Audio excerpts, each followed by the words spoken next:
Hey, today we have some exciting news. The devs just gave us a new update. We now have received brand new ship upgrades and patch notes. We're also going to look at some concept armor art, which is only concept art. With that being said, if you enjoyed the video, give it a like by tapping the thumbs up button below.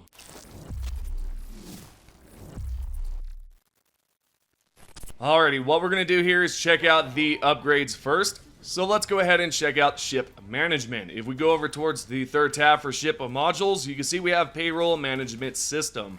The description for this one says top of the line accounting software automates payroll calculations, freeing up HR associates to lubricate support weapons in their spare time. Oh, that's hilarious. Anyways, the upgrade effect here is reduce reload time for all support weapons by 10%. This includes stalwart, autocannon, heavy machine gun, airburst rocket launcher, railgun, laser cannon, spear, grenade launcher, machine gun, flamethrower, recoilless rifle, and last but not least, anti-material rifle. The next upgrade is going to be for orbital cannons, and this is high density explosives. It says remove stabilizing phlegmatizer, if that's how you say it, agents from explosive materials used to pack orbital shells, allowing for more powerful payloads, and this upgrade effects increases the damage radius on explosives caused by orbital stratagems by 10%. That's incredible.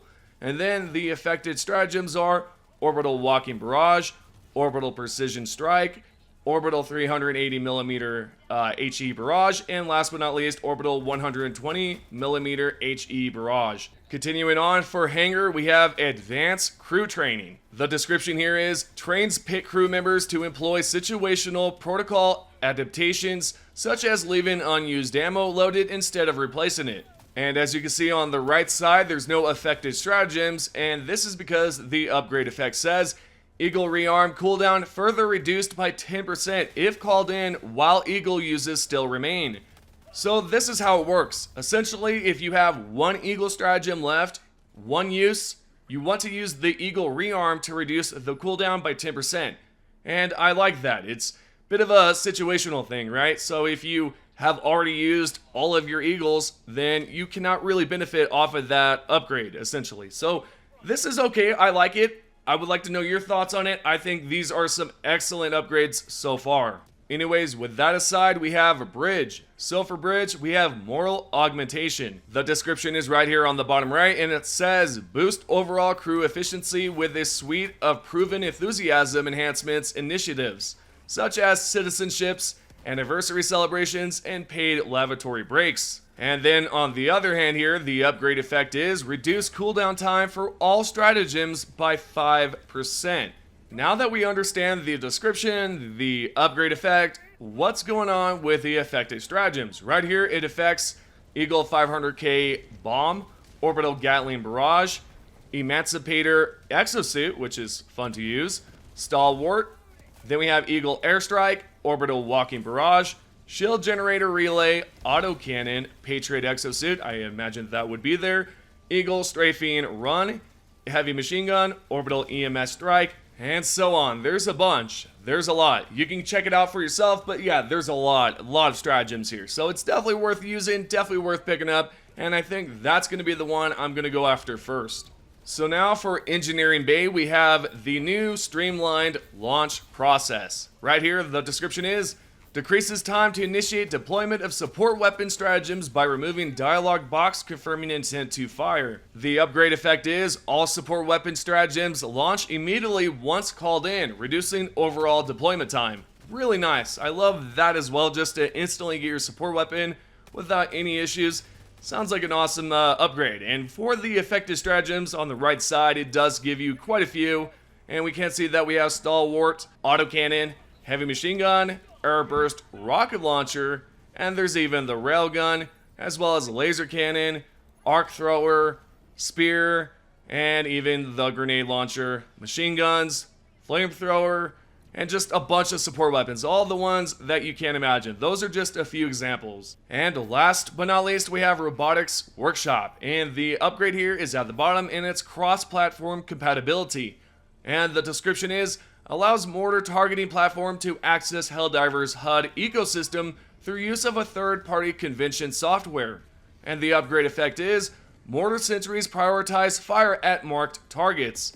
Now, to be fair, I honestly do not know which upgrade I'm gonna choose. I'm lost now, because this one sounds really cool. You can use your ping button to target a Bile Titan or a small group of enemies, but with that, you do want to pay attention to the affected stratagems, because this is only useful on the EMS mortar and the normal mortar sentry. Okay, so now that we have gone over the ship upgrades together, which one are you looking forward to picking up the most? Let me know down below in the comments section. Okay, we are now going to shift our focus towards the patch notes here, because we do have a new patch, which is patch 1.000.404. This patch right here is supposed to fix the issues with crashing as well as the infinite loading screen. I'm sure a lot of you are excited about that, and that has been resolved. We are first going to take a look at the fixes, and the first one here is going to be for superior packing methodology. Now, this was resolved on July 1st, but they decided to include it in the patch notes just in case some of you were, I guess,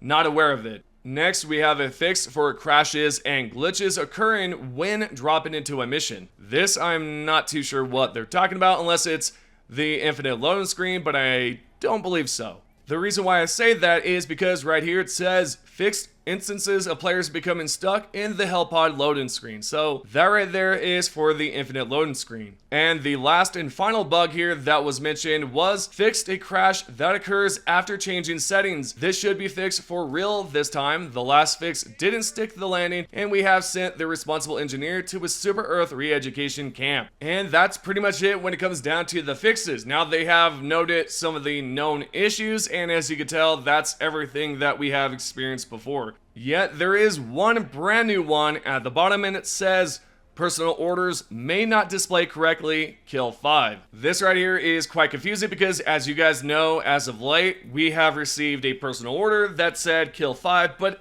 it did not tell you exactly what to kill, so it was kind of confusing, if not entirely confusing, right? So hopefully at some point we will see that resolved, but as of right now, it's still a current bug and it's known. So there you go. On a side note, did you guys know that recently over on the Helldivers 2 official Discord, they have revealed a new poll. Right here it says, would you like to be able to stim while at full health to replenish your stamina? And as you can tell, there's 22,000 votes, probably more now, and it's at 84%. Some said, no, and that's 4,000 votes.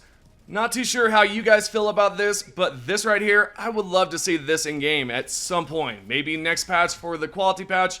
I'm sure we'll find out as time goes on. Moving along, we are now going to talk about the concept art from Lucas Ostrom at Arrowhead Game Studios. He has given me permission to talk about this. You can find links below to his Instagram and ArtStation. What we are about to take a look at is some art that was done during the development of Helldivers 2. What you will see here is concept art only, which does not mean we are going to see these armors in-game or at all, or at any point. The reason I am bringing this up is because some of these armors look incredible and unique. So I do not want you guys, to think that these armors are going to arrive at some point when in actuality they're not. So I will say right off the bat, the chicken outfit is probably a huge turnoff for a lot of you, but for me, I actually like it. I think some of the goofy outfits like that are totally acceptable in a game like Helldivers. Now, Lucas Ostrom has mentioned in his post, quote, I was assigned to explore customization content as a feature. Go crazy, even crazier at chicken, perfect. I think it was a pitch to higher ups to see where we should draw the line and what we could do thematically. Yeah, I would say that the chicken outfit was probably drawing the line, and to be fair, it's an incredible piece of art. Like, everything here is just incredible. So if you guys would like to, definitely head over to ArtStation or Instagram and follow him. Anyways, this is your Helldivers 2 news. We're now going to check out the top 3 comments from the previous video. If you guys would like to be featured on the channel and speak your voice, all you have to do is comment down below. Right here we have the first comment, which is DJ Whiteout 3643. This user said, the ship pronounces all the planet names for us. Then at the bottom we have Carmacatra9904, not too sure how to say that username. This person says, one thing I would like to see, the next biome should be a clean tropical beach, no modifiers, just beautiful long sandy beaches and clear skies. maybe some wild crabs and palm-looking trees. I do love that. And last but not least, we have Hoovy4629 who says, I did a Helldive difficulty mission on Misa with a friend who is a Malevolent Creek veteran who during the mission said, Misa is just Malevolent Creek 2.0, so I'd be prepared. On higher difficulties, there's often fog and rain. Additionally, there's volcanoes, so be prepared. So with that, there's your top 3 comments. Thank you guys for watching, and I'll see you guys in the next video.